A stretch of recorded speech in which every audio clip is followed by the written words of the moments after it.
Saudações, família! Pablo, ou El Patrón, é um nome que ecoou pelos 4 cantos do mundo. O homem que construiu um império do pó branco e que se tornou uma lenda do submundo. Sua ascensão foi marcada por uma insanidade sem limites, mas também por uma habilidade inigualável de manipular todos ao seu redor. O que poucos sabem é que essa manipulação não se restringia apenas aos negócios e à política. O patrão também tinha um lado pessoal repleto de segredos, onde suas amantes desempenhavam um papel intrigante e arriscado. O homem que comandava exércitos, que desafiava governos e que fez uma enorme fortuna bilionária, também era um ser humano com desejos, fraquezas e, acima de tudo, um apetite insaciável pelo poder e pelo controle. As mulheres que passaram por sua vida não eram apenas amantes. Muitas delas se tornaram peças fundamentais em sua rede de influência, segurança e, em alguns casos, traição. Mas quem eram essas mulheres? Como elas foram envolvidas nesse jogo de poder e sedução? E, mais importante, qual foi o destino delas depois que a glória desmoronou? Hoje, vamos mergulhar nas histórias de amor e perigo que cercaram uma das figuras mais infames da história. Então, preparem-se para descobrirem o lado oculto do patrão, onde as paixões se misturam com o perigo e o romance pode se transformar em um pesadelo. Se você gosta desse conteúdo, já deixe seu like, inscreva-se no canal e ative o sino para não perder nenhum lançamento. Eu tô deixando meu Pix junto com o link do Apoia-se e das lojas nos comentários fixados. Considerem se tornarem apoiadores. Sua ajuda é fundamental para que o canal cresça cada dia mais. Agora, vamos conhecer um pouco mais sobre as amantes de Pablo. Mulheres que se aproximaram demais do fogo e acabaram queimadas pelas chamas da ambição, do desejo e do poder. Bora pro vídeo!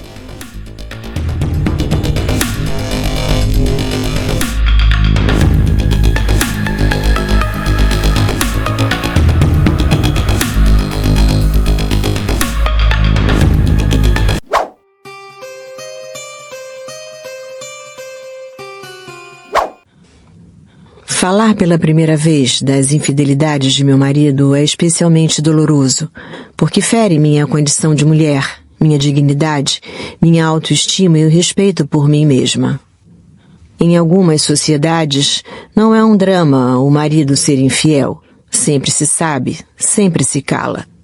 É um segredo que todos sabem que acontece em milhares de famílias. Como mulheres, fomos criadas para não ver e não falar, para estar ali, em silêncio, cumprindo o dever de esposa e mãe. Vivíamos em um espaço de resignação, no qual o acusado se sentia ofendido pelas recriminações que sempre negava enfaticamente, e no fim acabavam as discussões. Não tínhamos direito de protestar ou espernear. Para muitas, isso simplesmente significou perder a vida. Mesmo assim, entendo que este é um capítulo inevitável em um livro sobre a vida que vivi ao lado de Pablo Escobar, porque são conhecidos os muitos relacionamentos que ele manteve com todo tipo de mulher ao longo da vida. Por essa razão, acho que os ouvintes não me perdoariam se eu não me referisse extensamente ao adultério, do qual fui vítima durante anos. Mesmo que isso me cause estupor, faça doer meu coração, minha pele, minha alma, minha vida. Narrar isso é o mais doloroso, porque depois de tantos anos, comprovei que em termos de infidelidade, meu marido teve muito mais aventuras do que eu cheguei a saber na época. Foram-me contadas agora, durante a investigação para este livro, quando voltei a Medellín e a outros locais de Antioquia para falar com muitas pessoas próximas do entorno de meu marido, que na época guardaram silêncio por medo ou por solidariedade de gênero.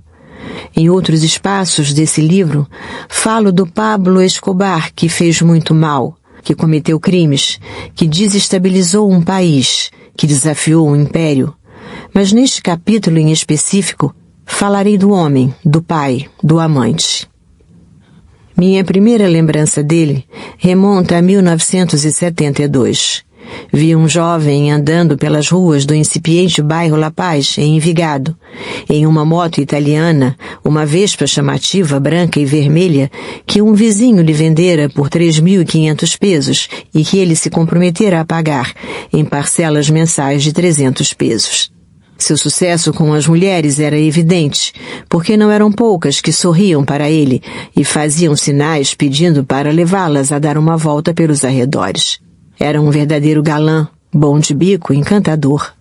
As garotas falavam dele o tempo todo e se referiam a ele como o rapaz da moto.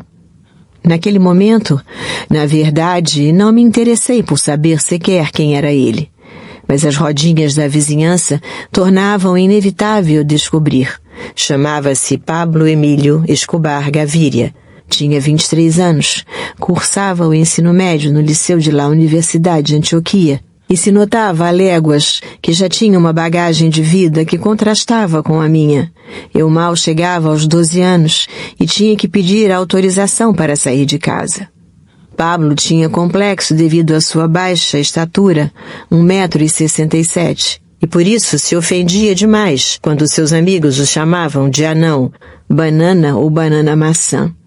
Minha família, Henao Valerro, era das mais bem de vida do bairro, aonde havíamos chegado em 1961, procedentes de Palmira, uma pequena e próspera localidade do departamento do Vale do Cauca, sudoeste da Colômbia, porque meus pais decidiram deitar raízes em terras paisas, pois estavam cansados de viajar por todo o país. Essa constante peregrinação, em razão do trabalho de meu pai, fez que boa parte de seus 8 filhos nascessem em diferentes povoados e cidades do país. Minha mãe, Leonor, que desde pequena era chamada de Nora, havia montado uma lojinha em uma parte da área social da casa, onde vendia de tudo um pouco: roupas, tecidos para uniformes escolares, artigos de papelaria, eletrodomésticos e perfumes. Meu pai, Carlos, era distribuidor de doces de uma empresa, conhecida como La Piñata, e por essa razão o pessoal do bairro nos chamava de Los Pinhatos. Graças ao árduo trabalho de meus pais, nós, seus filhos, 3 homens e 5 mulheres, crescemos cercados de certas comodidades e estudamos em escolas particulares. Fiz aulas de natação e violão, estreava sapatos 2 ou 3 vezes ao ano e com certa frequência uma de minhas tias trazia roupa de Nova York para nós. E nas férias de fim de ano, era comum eu ir a Palmira, onde moravam minha avó Dolores e minhas tias Lília e Fanny. A situação dos Escobar Gaviria era bem diferente. Eles chegaram ao bairro em 1964, 3 anos depois de nós, e suas raízes estavam no campo, onde passaram muitas necessidades. Durante a época da violência política de meados do século passado, foram forçados a vagar por diversas regiões de Antioquia para que o confronto entre liberais e conservadores não os atingisse. A mãe, Hermilda, professora infantil, e o pai, Abel, agricultor, tiveram 4 mulheres e 3 homens, dos quais Pablo era o terceiro. O novo bairro de Envigado trouxe debaixo do braço uma escola que imediatamente contratou Dona Hermilda como professora, graças à intervenção do ex-ministro e reconhecido político antioquense liberal Joaquim Valerro Arbeláez, padrinho de batismo de Pablo, que conseguiu que a Secretaria de Educação Departamental a nomeasse. Mas a receita familiar era insuficiente e por isso Dom Abel não teve mais opção que trabalhar no bairro como zelador. Todas as noites, alguns membros da Junta de Acción Comunal vendiam fiado ao pai de Pablo um pacote de cigarros, Piel Roja, e lhe davam uma garrafa térmica com café e o de jejum, pão e bolo. Como eu via Pablo constantemente, comecei a notar que ele estava interessado em mim. Primeiro foi um olhar sedutor, depois uma piscadinha e mais adiante uma breve saudação cada vez que me via. Mas ele devia saber que não seria fácil se aproximar e pensou em pedir ajuda a Yolanda, uma jovem da vizinhança cuja família era próxima dos Escobar Gaviria e a quem eu já conhecia fazia tempo. Éramos grandes amigas e funcionou, porque logo Yolanda se tornou a intermediária da futura relação. Um dia, quando ela já havia começado a desempenhar seu papel, Yolanda me contou a frase com que Pablo a abordara para falar de mim. Yolanda, Tata é muito querida. Você me ajuda a sair com ela? Mas Yolanda o alertou sobre o que poderia acontecer, porque a diferença de 11 anos entre mim e ele era notória demais. Pablo, lembre-se de que Mário, meu segundo irmão, é muito bravo. Se quiser, eu falo com ele. É meu professor de matemática e eu digo que você está interessado nela. Além do mais, Mário o aprecia. Mas não esqueça que Vitória é pré-adolescente e você é velho demais para ela. Pablo, não quero ter problemas com o Zenal, que são amigos de minha família. Você tem que falar com a mãe dela, mas saiba que ela também é muito brava. Ele não entendeu os argumentos e foi muito além em suas intenções. A idade não importa. Não será o primeiro nem o último casal que se junte assim. Ela será a mãe de meus filhos. Quero que seja minha mulher e que tenhamos 5 filhos. Yolanda achou que Pablo era muito exagerado pensando daquela maneira, sem ter trocado uma palavra comigo. Mas pouco depois entenderia que ele estava falando bem sério. Longe de se resignar a se manter afastado, um dia, quando eu havia acabado de fazer 13 anos, ele se aproximou pela primeira vez e disse: Tatica, suba na moto e vamos dar uma voltinha. Nem pensar, Pablo. Meus pais não deixam eu subir na moto de ninguém, respondi, tentando deixar claro que eu cumpria estritamente as regras de minha casa. Mas ele não se dava por vencido, e com certa frequência, à noite, quando eu andava pela vizinhança para encomendar o leite da manhã seguinte, ele surgia das sombras e me perguntava se podia me acompanhar. Eu assentia com um gesto e mudávamos o caminho para evitar que nos vissem andando pela rua principal do bairro. Durante o curto trajeto, ele me dizia que me achava bonita, que eu tinha um sorriso sensual, que admirava minhas pernas. E como não, se naquela época a moda eram os chamados hot pants, shortinhos justos e curtos, que ficavam bem em mim porque eu era magra, graças a horas e horas dedicadas à patinação e à natação. Semanas depois, os elogios continuavam, mas agora a cantada ia acompanhada de uma caixa rosa de chicletes Adams e uma barra de chocolate Jet grande, cujas embalagens guardei durante anos. A essa altura, eu já estava gostando de Pablo, e muito, mas não tinha coragem de levá-lo à minha casa, porque naquela idade não se podia namorar. Era questão de tempo até que algo acontecesse entre nós. Com o passar das semanas, Pablo se encarregou de acelerar as coisas com a ajuda de Yolanda, que pouco a pouco foi gerando confiança suficiente para que minha mãe me deixasse sair com ela aos sábados, das 7 às 9 horas da noite. Uma vez na rua, Yolanda me acompanhava até eu me encontrar escondida com Pablo em alguma das sorveterias próximas, entre elas La Iguana, que depois passou a se chamar El Paso. La Esvástica, que tinha sofazinhos para 2, El Trianon e outras mais. Embora curtas, as conversas com ele eram leves, e de longe se notava que Pablo era bom para falar e cativante contando histórias. Como a missão de Pablo era me conquistar, os presentes não tardaram a chegar. O primeiro foi o relógio grande quadrado que ele usava, mas não o coloquei por medo de meus pais. Por isso, Yolanda ficou com ele durante vários meses. Depois, ele me deu um LP do cantor espanhol Camilo Sesto e me dedicou uma das canções intitulada Amor Amar. Uma das suas estrofes parecia antecipar o futuro. Amor, si tu dolor fuera mío y el mío tuyo, que bonito sería amor, amar. No tengo hoy ni ayer, pero sí tendré un mañana para volar. Amor, se sua dor fosse minha e a minha sua, que bonito seria amor, amar. Não tenho hoje nem ontem, mas tenho amanhã para voar. Eu adorei.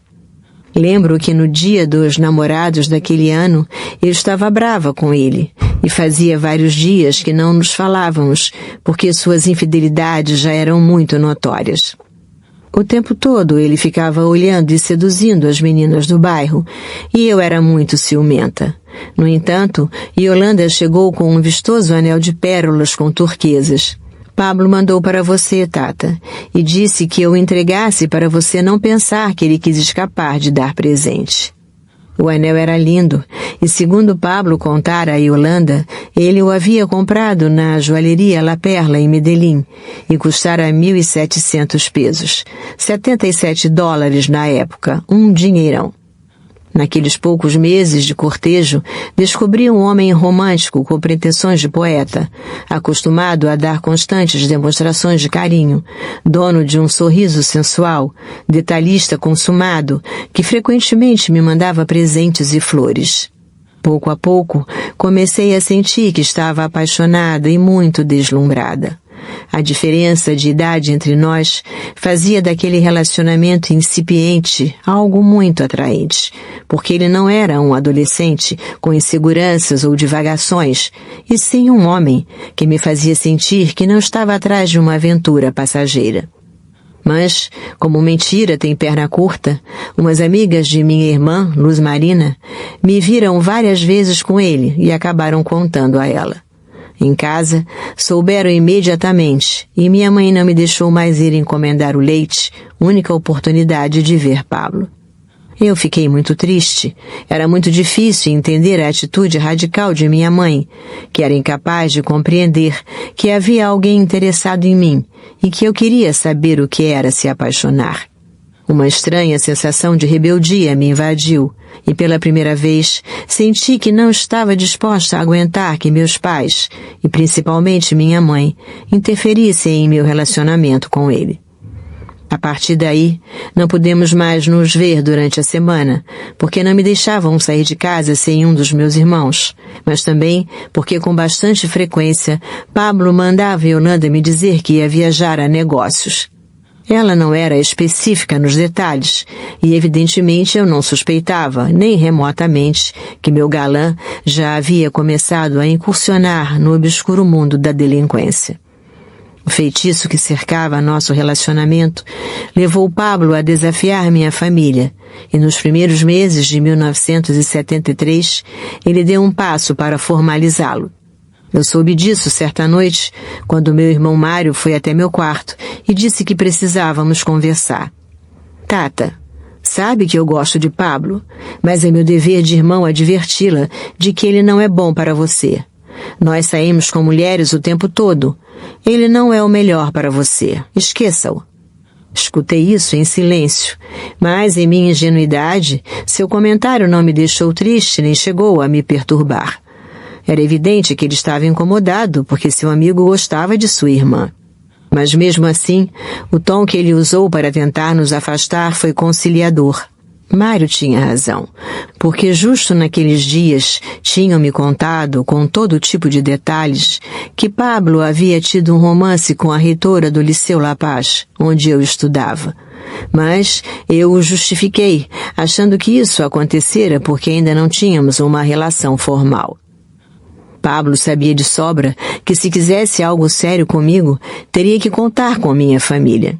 Por isso, ele aproveitou a proximidade com meu irmão Mário para aplainar o caminho, apesar de saber sua oposição. Convidou-a a tomar uísque na sorveteria La Iguana e conversaram por mais de 2 horas, depois das quais Mário voltou para casa e foi falar com nossa mãe. Mãe, falei com Pablo, e ele disse que quer namorar Tatica. Por isso quero preveni-la e dizer que esse sujeito não põe a cabeça no travesseiro. Esse homem não dorme, parece um urubu. Oh, Deus, o que nos espera? E o que você disse? Eu perguntei por que não se interessa por minhas outras irmãs, que são mais velhas, mas ele disse que não, que gosta de Tatica.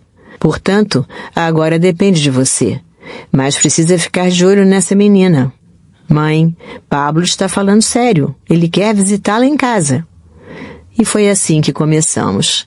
Na terça-feira, 1º de maio de 1973, feriado, ele me pediu oficialmente em namoro e selou o compromisso com um presente, a canção Nuestra História de Amor, que havia acabado de ser lançada pela cantora colombiana Cláudia. Depois disse com segurança, Meu amor, você será minha durante a vida toda. Nunca a trocarei por nada nem por ninguém. Emocionada e ingênua, eu respondi que seria seu amor a vida inteira, incondicionalmente. Estávamos felizes e selamos o namoro com um beijo apaixonado e um longo abraço. Minha sorte estava lançada. Por fim, namorávamos e de nada haviam valido as dúvidas de minha família em relação a ele. Eles viam nele todo tipo de defeitos. Tinha 11 anos a mais que eu. Vestia-se muito mal, parecia muito baixinho ao meu lado, usava a goma lechuga para alisar o cabelo. A lista de poréns era longa, mas não me importava. As severas restrições que minha mãe impôs para eu poder ver Pablo demonstraram que não havíamos ganhado nada. O principal obstáculo era que só podíamos nos encontrar aos sábados, das 7 às 9 horas da noite. Era um pesadelo, porque eu estava ao lado de um homem muito atraente, mas tínhamos permissão para sair justo até a hora em que as discotecas começavam a abrir. Foi um milagre ele ser meu namorado, porque as garotas do bairro faziam fila para sair com ele. Quando chegava o dia esperado, eu começava a me arrumar bem cedo, de um jeito que minhas irmãs qualificavam como engraçado, porque eu punha a roupa em cima da cama como se estivesse deitada para combinar as cores, o sutiã embaixo e a blusa em cima, depois a calcinha e a calça ou a saia, mas embaixo esticava as meias como se fossem minhas pernas e no fim os sapatos. Obviamente, eu mudava várias vezes as cores, porque era obsessiva tentando encontrar a harmonia nas roupas. Eu era meticulosa ao extremo, porque queria que Pablo me visse arrumada, atraente e sensual para ele. Acho que conseguia, porque meu namorado enlouquecia ao me ver. Naqueles dias de felicidade, surgiu em minha vida um personagem bem peculiar. Era Marquitos, um jovem bonachão que víamos pelas ruas do bairro com uma câmera batendo fotos.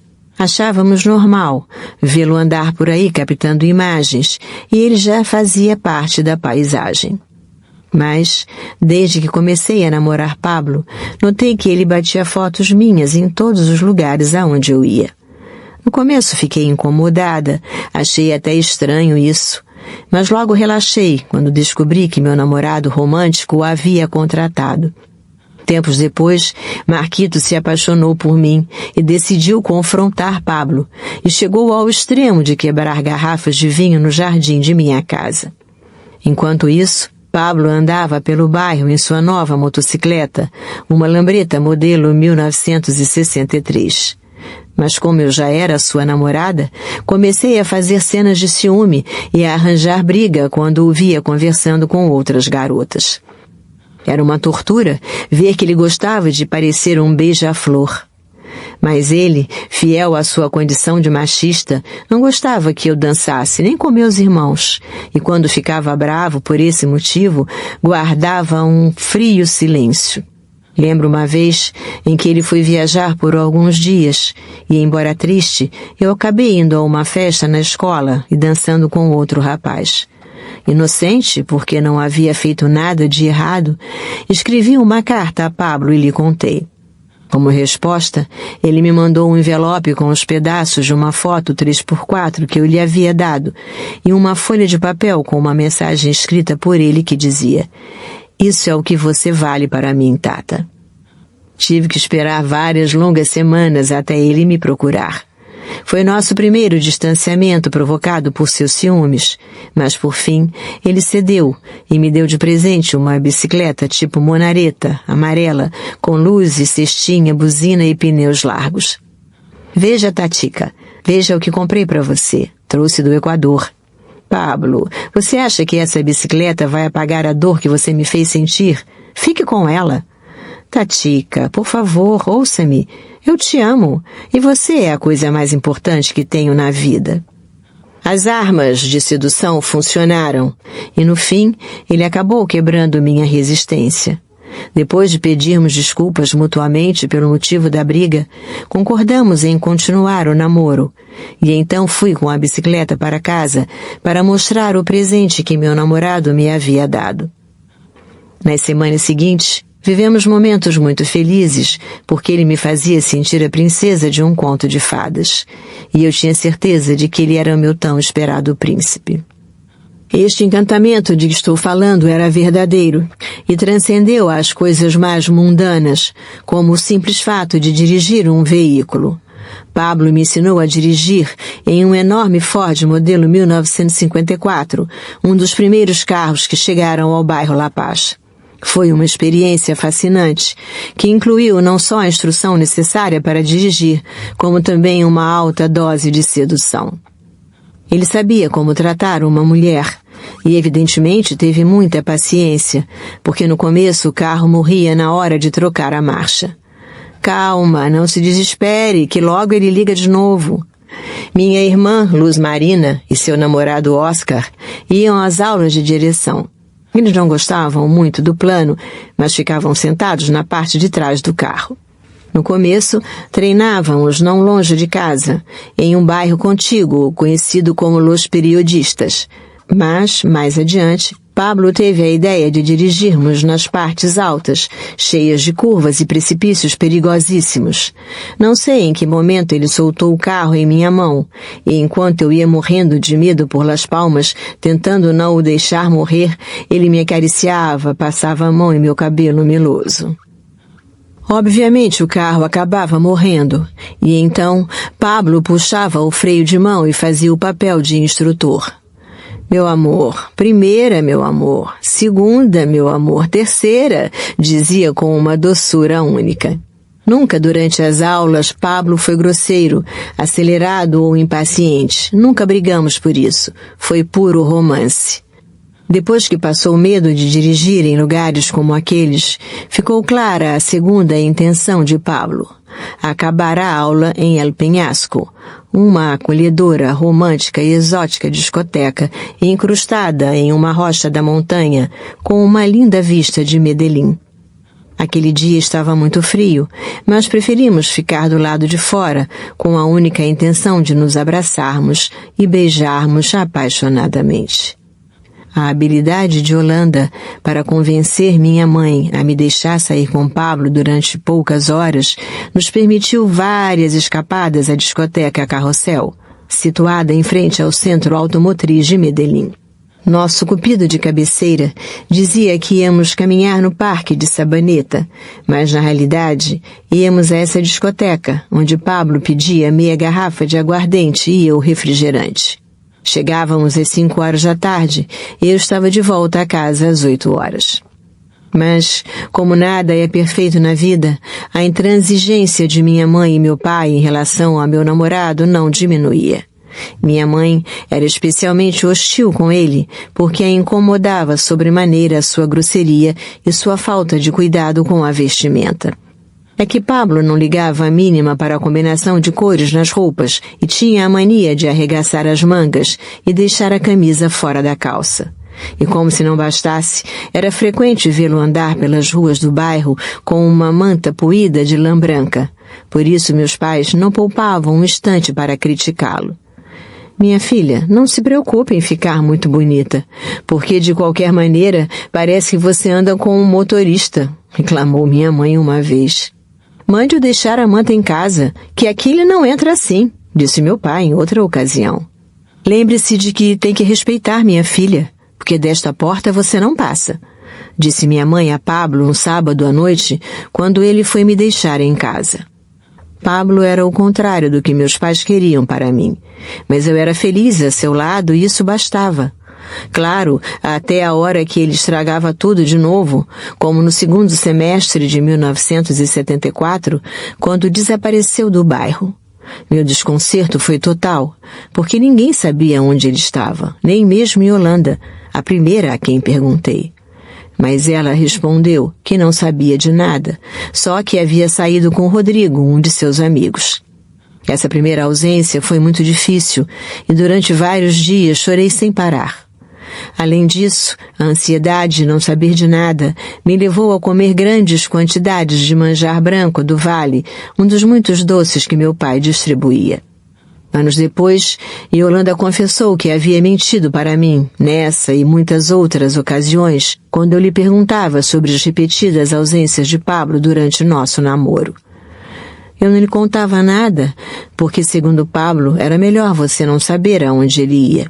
Lembro que uma vez ele voltou de uma viagem dessas e me perguntou: "Como está a minha boneca?" "Arrasada. Você é muito cara de pau, Pablo." Eu respondi, e ele se justificou. "Não é culpa minha, Yolanda. Tenho que ganhar a vida. Tenho que ajudar minha mãe, meus irmãos, e mais tarde quero o melhor para ela." Como nem Yolanda nem seus amigos mais próximos faziam ideia de onde estava Pablo, tive que perguntar na casa de seus pais. Em algumas ocasiões responderam que também não tinham informações sobre seu paradeiro. De qualquer maneira, era normal que negassem quando eu ligava. É que até a atitude de Teresita, empregada dos Escobar, que praticamente havia criado Pablo, era hostil comigo, e ela sempre atendia ao telefone de maus modos. Era mais que claro que a família de meu namorado não concordava com o nosso relacionamento. E várias vezes, Dona Hermilda disse isso a Yolanda. "Essa menina é encrenqueira, não é mulher para Pablo", disse Yolanda ao contar sobre os comentários de minha futura sogra. Minha preocupação com Pablo teria resposta várias semanas depois do seu desaparecimento, quando um de seus amigos de bar chegou certa tarde para falar com minha mãe. "Dona Nora, trouxe esta carta de Pablo para a Tata. Quero lhe pedir licença para entregá-la", escutei o mensageiro dizer. Achei estranho, porque falavam em voz baixa, como se não quisessem que eu soubesse o que estava acontecendo. Depois de um longo tempo, o homem saiu e me entregou um envelope branco que continha uma folha de papel com um parágrafo escrito à mão. Era a letra de Pablo. Talvez ele soubesse que eu estava arrasada e por isso enviara a carta que dizia: "Vitória Eugênia, na mais profunda solidão e saudade, cheio de tristeza e ainda sem esperanças de que você se lembre de mim, recorro a seu coração, que conheci cheio de ternura e de nobreza, para encontrar nele uma ilusão que possa me devolver o sentido da vida. Se me esquecer agora, vou pensar que seu carinho não foi sincero, que me esqueceu porque quis me esquecer. Mas eu não a esqueço porque não posso. Se não me esquecer agora, prometo reunir toda a nobreza da terra para levá-la para você. E se um dia meu carinho fosse motivo de sua infelicidade, eu me afastaria sem dizer nada, levando comigo só essas belas e gratas recordações que tenho de você. Com amor, Pablo." Foi pior, porque não entendi nada. A mensagem era muito bonita e dava a certeza de que nosso amor continuava firme, porém nada mais. Mas a incerteza acabaria semanas depois, quando Pablo voltou ao bairro e o recebi de braços abertos, sem lhe fazer perguntas, pois me bastava vê-lo e senti-lo. Notei-o pálido, silencioso, preocupado, e ele disse apenas: "Meu amor, eu estava procurando oportunidades de trabalho. Você sabe que tenho que progredir para que possamos nos casar." Ele não disse mais nada. Então, eu acariciei seu cabelo e seu rosto, como se dissesse: "Descanse em meus braços. Tenha fé, que pouco a pouco você vai conseguir e seremos muito felizes." Como naquela época eu não sabia por que razão Pablo havia desaparecido 2 meses sem avisar, também não entendi o alcance de um comentário que minha mãe fez dias depois, no mesmo quarto, onde 1 ano antes meu irmão Mário me incitara a refletir antes de começarmos a namorar. Ela estava séria, contrariada, quando fez uma pergunta que eu jamais esqueceria. "Minha filha, você está disposta a passar a vida toda levando comida para Pablo na cadeia?" "Sim, mamãe, estou disposta." Diante de minha resposta, que saiu sem hesitação alguma, minha mãe ficou em silêncio. Era evidente que ela sabia o motivo da intempestiva ausência de Pablo, mas não me disse uma palavra a respeito. Pouco depois, eu saberia a verdade, como aconteceu muitas outras vezes, durante a tortuosa vida que me coube viver ao lado dele. O que aconteceu foi que a polícia o pegou quando ele dirigia um Renault 4 roubado e o levou ao presídio La Ladeira, situado no bairro Enciso, não longe do centro de Medellín. Foi libertado porque as evidências que o incriminavam desapareceram. Agora que relembro esses episódios para contar minha história, as palavras de minha mãe já falecida retumbam em minha mente. Juro que não sei de onde saiu aquela resposta que dei quando ela me perguntou se eu estava disposta a levar comida para Pablo na cadeia. Salve galera, passando aqui rápido para deixar um recadinho a respeito da nossa loja. É uma loja de capa de celulares personalizadas, as melhores capas de celulares do universo gangster estão aqui e você que gosta desse tipo de conteúdo já dá um pulo no site para conhecer todas as nossas diversas capas que temos. A gente atende diversos modelos de celulares e também temos um preço único de R$ 39,90, então não perca tempo e já garanta a sua capa personalizada. Enviamos para todo o Brasil, então já garanta a sua. Talvez tenha sido minha ingenuidade, talvez minha inexperiência, talvez o amor que sentia por ele. Hoje, vejo naquele momento, eu me deixei levar por meus sentimentos. Estava cega, surda. Como fui não dar ouvidos aos vaticínios de minha mãe, que se mostraram certos? Como não vi que uma tragédia se avizinhava em minha vida? Com aquela pouca idade, eu não tive capacidade de vislumbrar o que estava por vir. Estar imersa nas infidelidades de meu namorado, enfrentar a vergonha por não ter forças para deixá-lo, foi criando entre mim e ele uma linguagem que muito provavelmente deve se repetir com casais que passam pela mesma situação. A rotina de ter ao lado o homem que eu amava, mas que era mulherengo, levou-me a aceitar que muitas situações acontecem, mas nunca mais se toca no assunto. Algumas coisas podem ser ditas, outras não. Foi outra espécie de mandamento que regiu minha vida desde antes de eu chegar à maioridade. Ainda me lembro das palavras que Pablo pronunciava constantemente, segundo a época e as circunstâncias. Tata, não pergunte porque você não entende nada disso. Essa frase marcou minha vida para sempre, mas nas dificuldades eu não ficava calada e respondia. Eu não sei de nada, nem entendo nada segundo você, Pablo. A única coisa que entendo é que temos que viver escondidos debaixo da terra. Isso eu entendo, porque é desumano o preço que temos que pagar por estar ao seu lado. Meu relacionamento com o Pablo não era exatamente um mar de rosas como muita gente acredita. O caminho estava cheio de espinhos e meus pais não contribuíam muito, porque todos os dias inventavam alguma coisa que nos impedia de estar juntos. Mas a única coisa que conseguiam era que ele fizesse o impossível para se aproximar mais de mim. Vermos-nos, encontrarmos-nos, olharmos-nos, à distância era mais que um desafio, um suplício. Eu sentia que por pressão da família devia deixá-lo, embora o amasse. Os dias eram cinzentos e eternos, e em meus longos silêncios eu me perguntava: onde está o amor de minha vida? Ficaremos juntos um dia? Haverá um lugar para nós? Teremos uma família?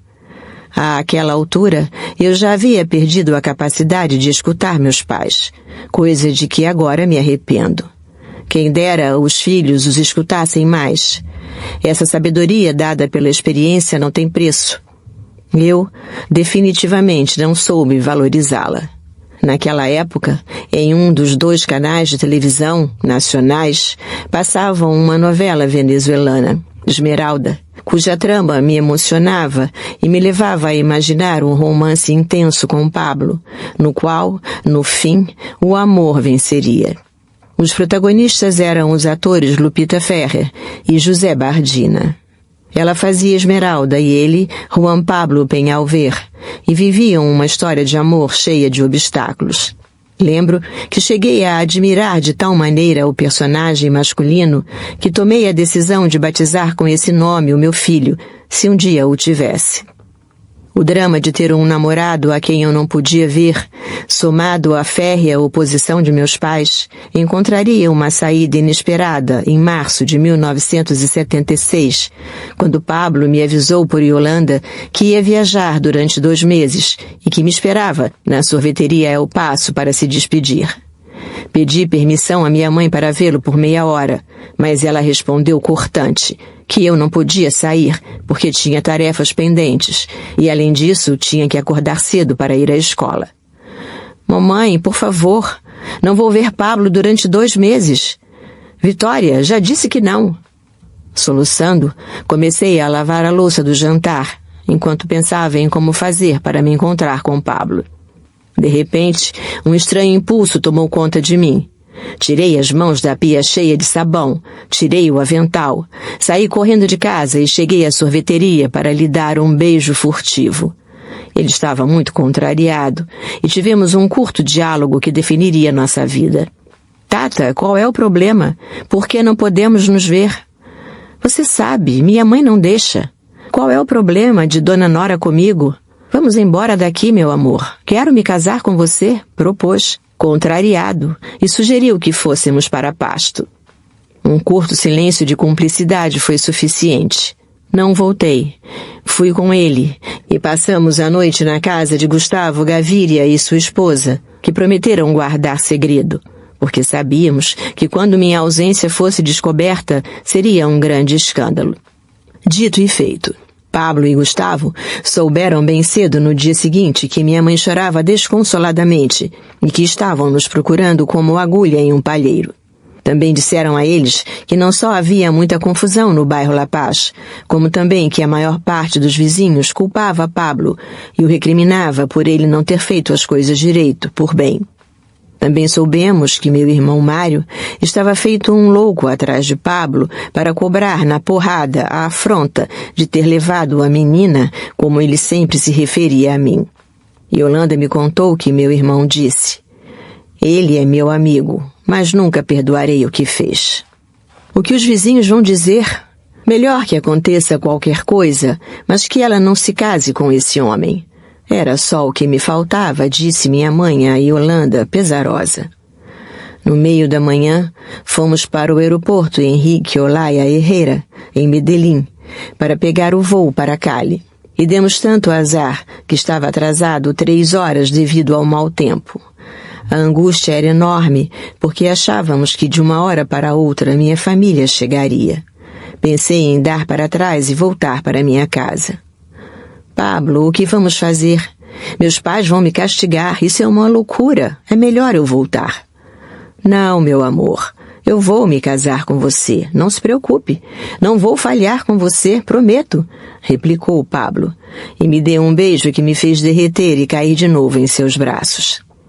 Eu era uma menina de 15 anos e não posso negar que a força de seus abraços me dava a segurança necessária para aguentar a longa espera e a agonia que sentia pelo mau passo que estava dando, por passar por cima dos ensinamentos e valores que meus pais haviam inculcado em mim. No entanto, uma vez superada a crise, optamos por ficarmos escondidos no banheiro e olhar de vez em quando. Mas, por sorte, não apareceu ninguém, e finalmente pudemos embarcar no avião. Enquanto isso, meus pais e meus irmãos, desesperados, dedicaram-se à tarefa de perguntar de casa em casa por nosso paradeiro, até que Gustavo procurou minha mãe e disse: "Dona Nora, não quero problemas com vocês. Vim lhe contar que Pablo dormiu em minha casa com Tata e já foram para Cali." Alarmada, minha mãe ligou imediatamente para sua mãe, Lola, em Palmira, e lhe pediu que fosse para o aeroporto, situado não longe desse município do Vale do Cauca, e não me deixasse ir com Pablo para Pasto. Ao mesmo tempo, Segundo e Alfredo, 2 dos seus melhores amigos, foram para lá de caminhonete para tentar nos alcançar. Desde o momento que fugi de casa com meu futuro marido, tudo foi vertiginoso. De repente, eu me vi sentada dentro de um avião, sem ter ideia do destino que me esperava. Pablo estava feliz e ao mesmo tempo preocupado, e eu sentia um estranho misto de incerteza, ansiedade e terror devido à aventura que começava. Também pensava que perderia a boa reputação que tinha entre os vizinhos do bairro La Paz, e uma espécie de desassossego me rondava por não saber se eu voltaria a estudar, a ver minha família, minhas amigas do Liceu La Paz. O impulso de estar com Pablo não me deixara pensar. Eu simplesmente atendera ao meu coração. Eu o amava e queria ficar com ele, nada mais. Chegamos a Cali, e quando nos dirigíamos à sala de espera do Terminal Nacional do Aeroporto Alfonso Bonilla Aragón, ficamos surpresos ao ver minha avó Lola e as minhas tias Lília e Fanny, que nos esperavam com cara de preocupação. Quando chegamos a elas, minha avó me pegou pelo braço com força e disse, dirigindo-se a nós dois: "Venha para cá, filhinha. E Pablo, o que deu em você? Por que cometeram essa loucura?" Então, com sua habitual suficiência ao falar, Pablo explicou à minha avó as razões pelas quais havíamos chegado ao ponto de fugir. "Dona Lola, é que a situação foi ficando cada vez mais difícil. Dona Nora é muito dura e faz todo o possível para impedir que nos vejamos. E chegou ao ponto de não deixar eu me despedir de Tatica e vou viajar por 2 meses. Por isso estamos aqui, porque quero ficar com ela o resto de minha vida." Minha avó pareceu entender a situação e propôs a Pablo que ele fizesse sua viagem programada e que na volta conversassem de novo. Mas ele não aceitou. "Não, Dona Lola. Já chegamos até aqui, vou ficar até que tudo se resolva, porque quero me casar com sua neta." As palavras iam e vinham, e eu escutava em silêncio, muito assustada. Para piorar, minha tia Lília queria me matar com um olhar. Eu me sentia muito mal, porque meu futuro estava sendo decidido naquele momento por adultos, sem que eu pudesse intervir.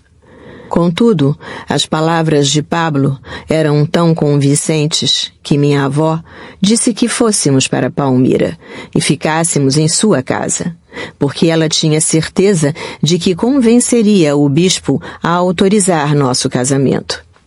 Não me pareceu impossível que ela conseguisse, porque em nossa família todos sabiam que ela era vizinha da catedral, e por conta de visitar os presos e fazer obras de caridade, havia conquistado o carinho dos religiosos. O panorama já não era tão adverso. Pablo e eu tínhamos uma aliada em nossa aventura. Bem nesse momento, enquanto nos dirigíamos à saída, chegaram Alfredo e II, alarmados. "Irmão, Pablo, por favor, ouça. Mário está furioso e nós queremos ajudar você. Mas temos que ligar para a família de Tata em Medellín, porque eles estão super tristes e Dona Nora está muito indignada", disse II. Pablo entendeu a ansiedade de seus amigos e nos dirigimos a uma cabine telefônica no 2º andar do aeroporto. Alfredo falou com minha mãe. "Dona Nora, estou aqui com Tata e Pablo. Não se preocupe. Ficarei com eles até resolver as coisas. Dona Lola está com Tata. Vai dar tudo certo, não se preocupe. Prometo que ligarei para informar sobre o que acontecer." Como havíamos pensado, as coisas eram muito complicadas, mas mesmo assim fomos para a casa de minha avó em Palmira.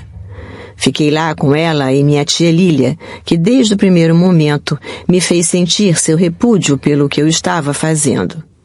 No fundo, eu entendia seu comportamento, porque minha tia era solteira, beata e defensora da legalidade.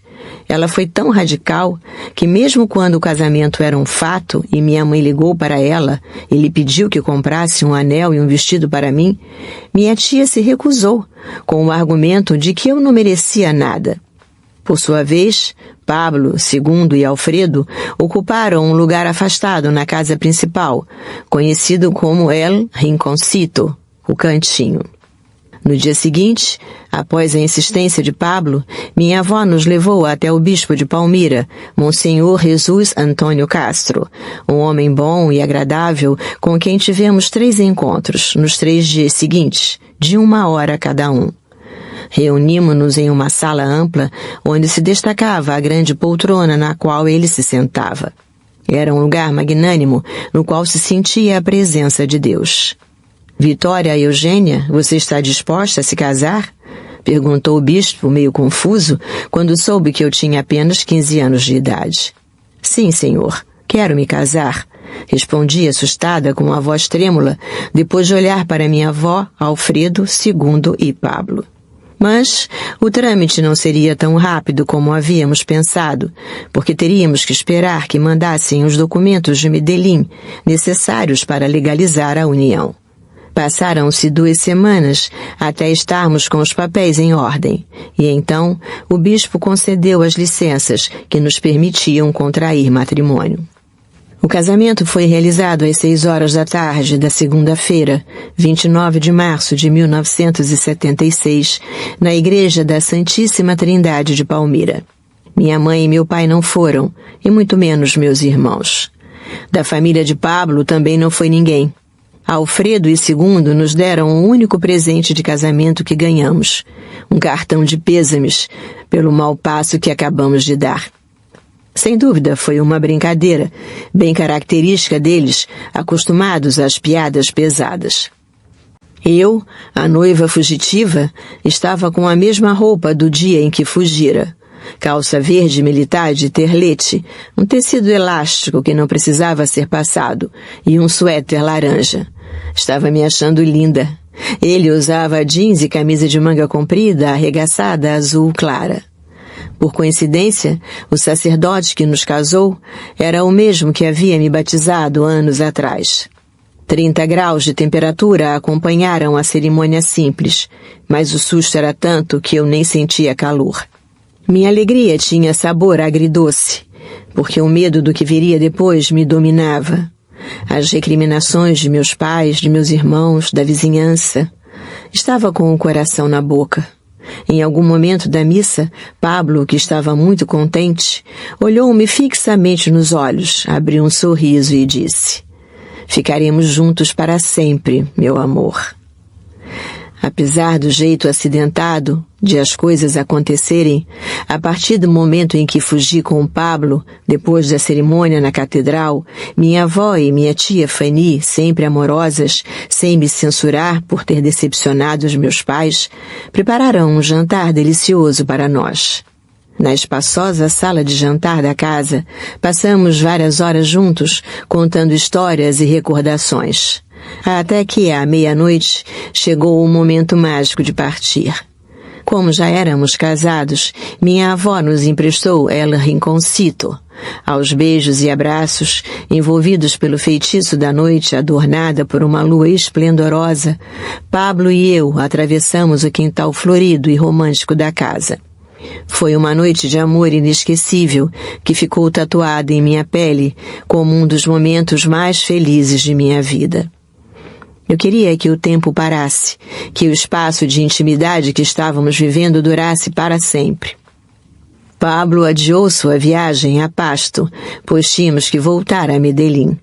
Resignados, chegamos a um quarto emprestado por Alba Marina, uma das irmãs de Pablo que já era casada e vivia em uma casa no bairro La Paz.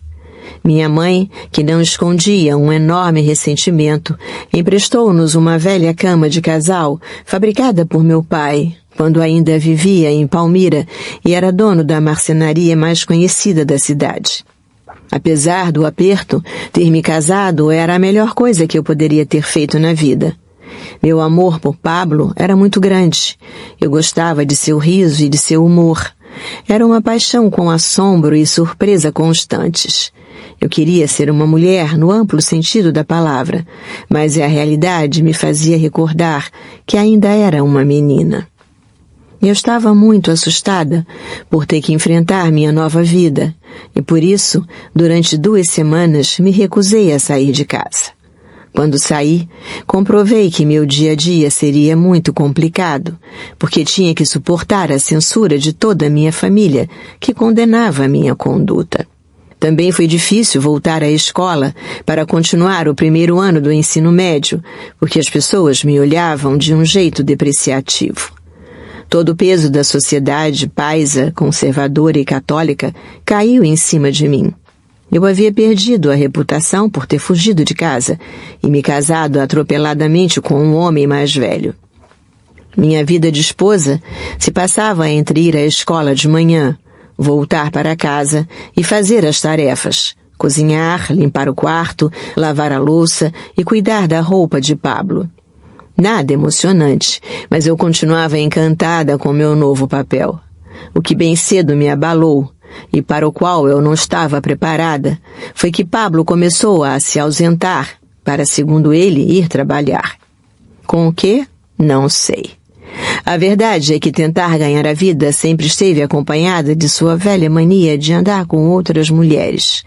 As fofocas sobre suas aventuras eram o pão de cada dia, e não posso negar, eu sofria muito com isso.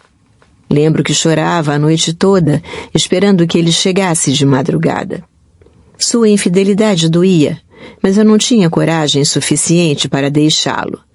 A história que eu mesma me contava para suportar esse drama era aquela velha frase: todos os homens são iguais. Então eu pensava, não vou deixá-lo por causa disso. E além do mais, em vista de seus antecedentes, quando nos casamos, a traição estava dentro do provável. E por isso, tomei a decisão de não o perseguir, não olhar sua agenda de telefones, não procurar batom na camisa. Quem procura acha, diz o ditado, e eu preferia não achar. A sensação de impotência que o comportamento de meu marido me provocava me levou a buscar conselhos. Yolanda havia representado perfeitamente o papel de Cupido, mas as novas circunstâncias me levaram a uma pessoa que se tornaria meu ombro para chorar, meu apoio nos piores momentos. Eu a conheci quando tinha 8 anos, e desde então a chamava de tia Inês, embora na realidade ela fosse uma professora reconhecida no bairro La Paz, muito amiga de minha mãe. Deixamos de nos ver durante muitos anos devido à guerra, e depois devido a meu exílio forçado. Mas em agosto de 2017, eu a visitei em sua casa em Medellín. A seus 88 anos de idade, ela ainda recordava com lucidez os momentos bons e maus que viveu ao nosso lado.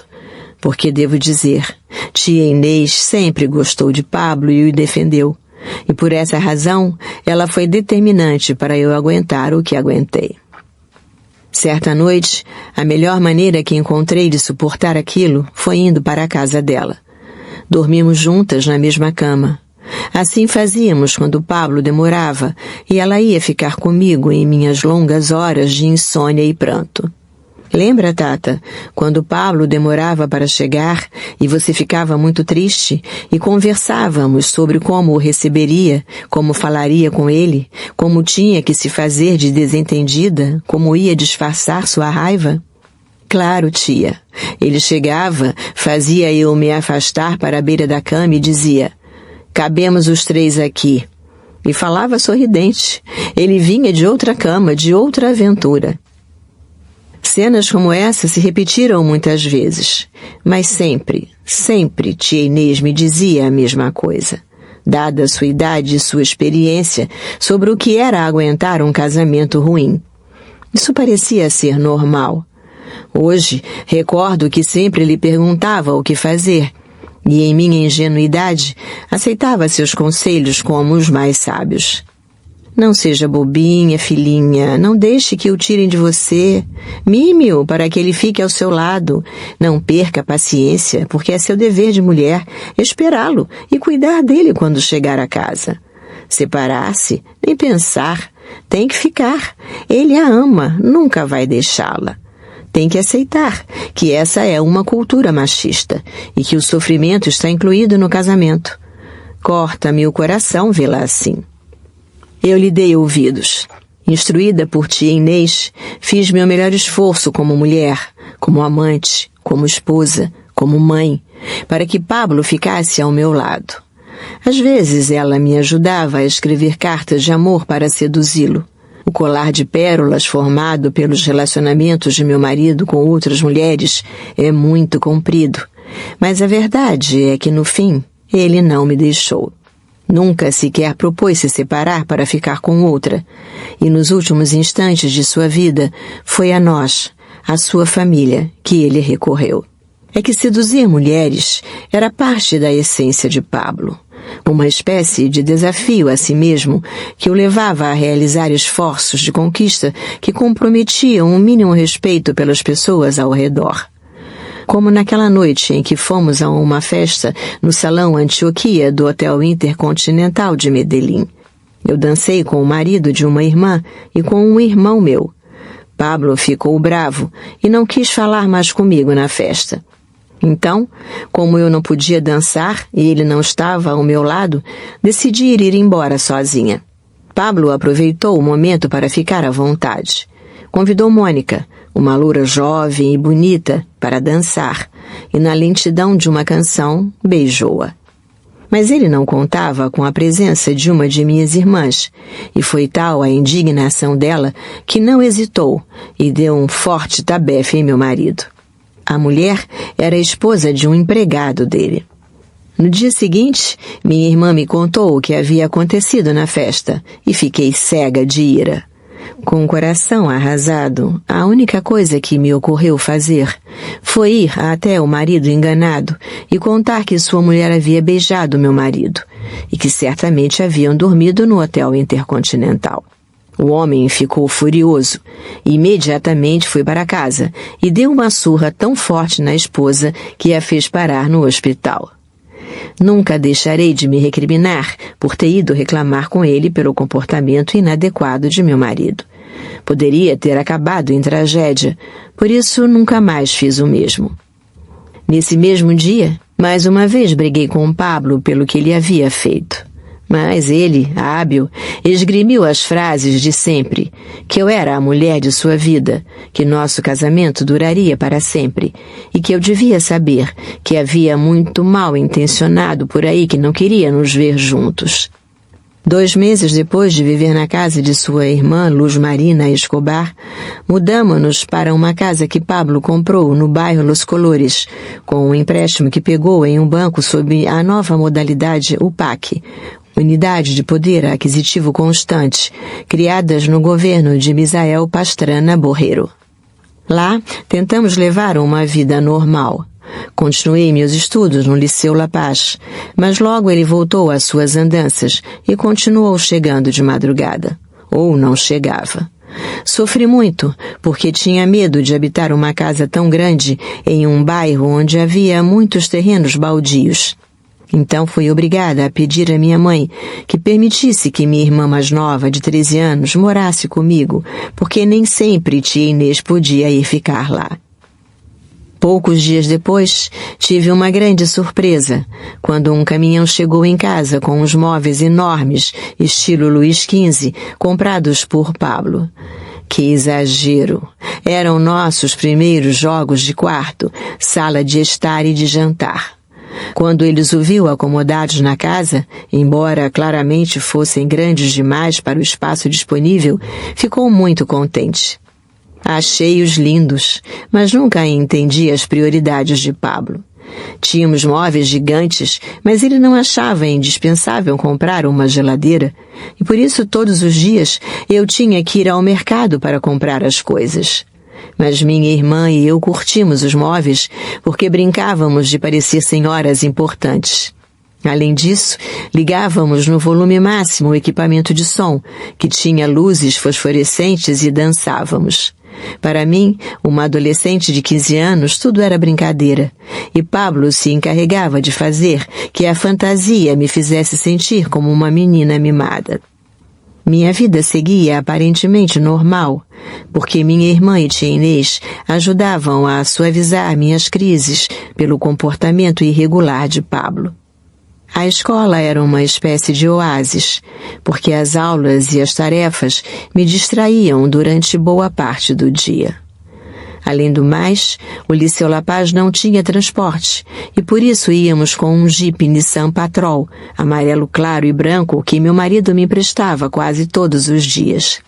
No entanto, na segunda-feira, 7 de junho de 1976, último dia de aula antes do meio do ano, ocorreria um episódio que mudaria nossa vida para sempre.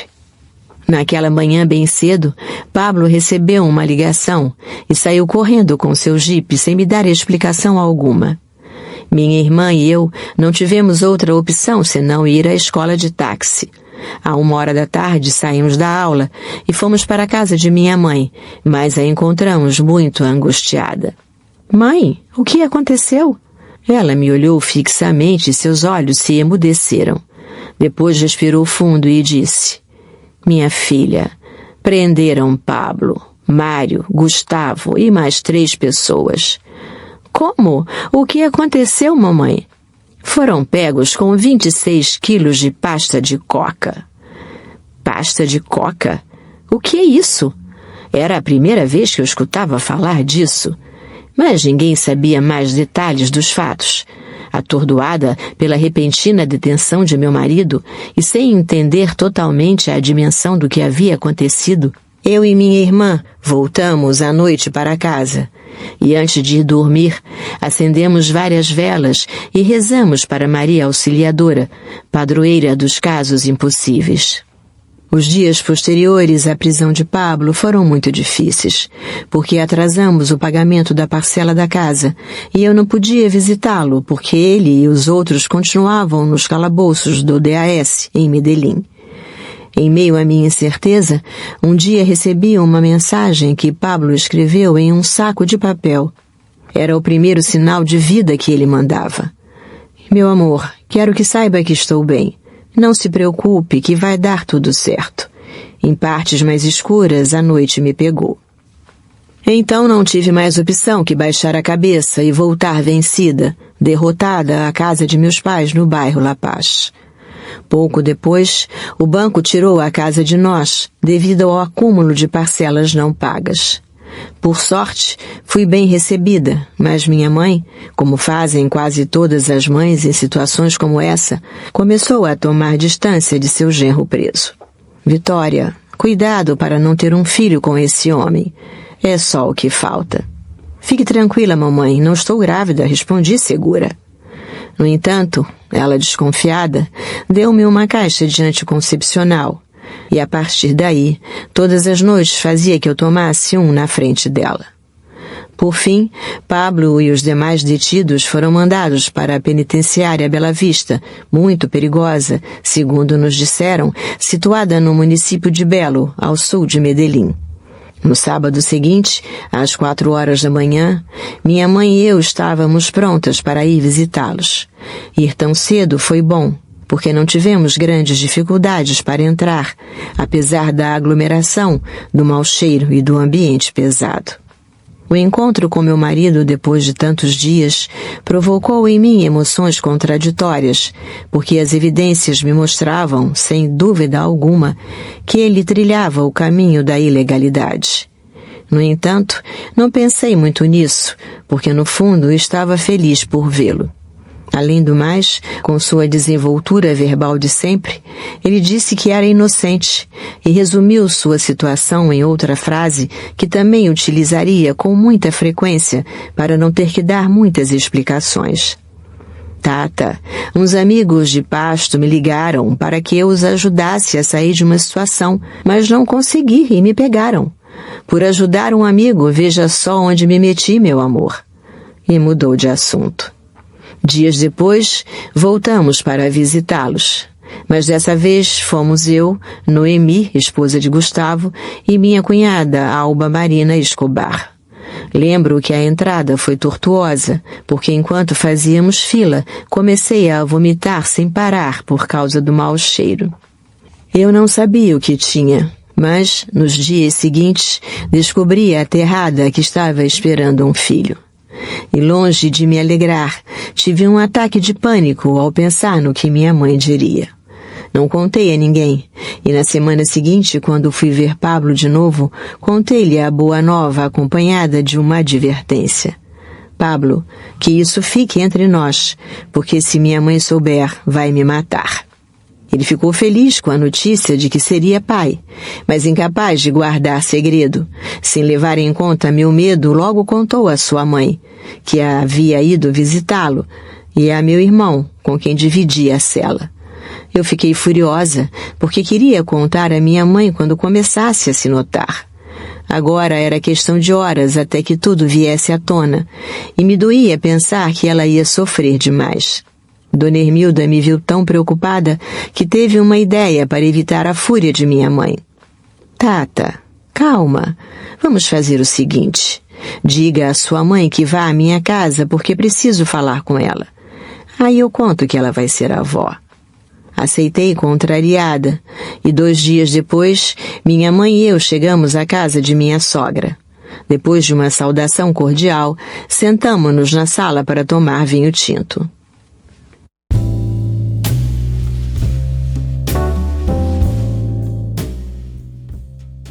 Salve, família!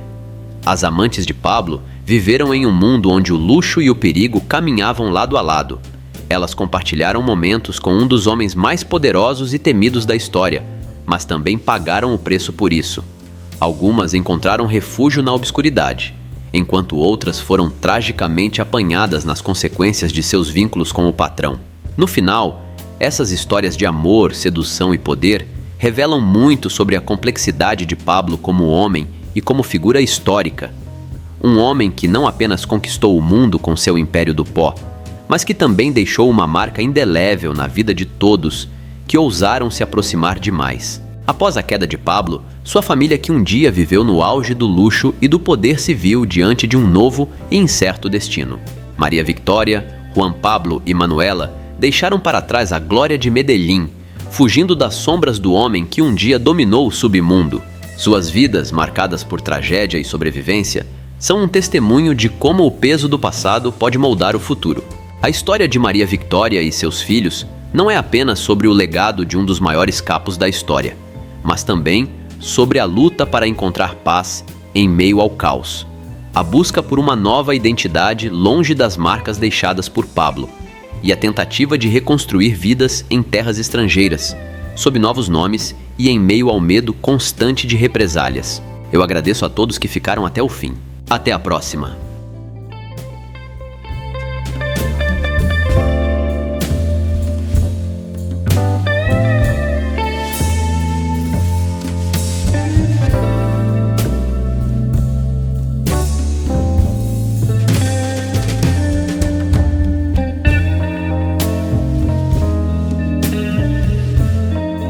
Sejam bem-vindos e bem-vindas à MV Ball Sports, sua casa para camisas de times e seleções do Brasil e do mundo. Encontre as melhores camisas dos maiores clubes e seleções. Do Real Madrid ao Paris Saint-Germain, do Brasil à Argentina, temos tudo para você torcer com orgulho. Seja na arquibancada ou no sofá, demonstre sua paixão pelo futebol com as camisas mais autênticas e estilosas. Na MV Ball Sports, você encontra um atendimento especializado e uma variedade incrível de produtos. Não perca tempo! MV Ball Sports, seu destino para camisas de times e seleções do futebol brasileiro e mundial. Salve, família! Se você acompanha e gosta do meu trabalho, eu preciso muito da ajuda de vocês. Dá um pulo lá no Apoia-se e se torne um de nossos investigadores daqui do canal. Valeu, família!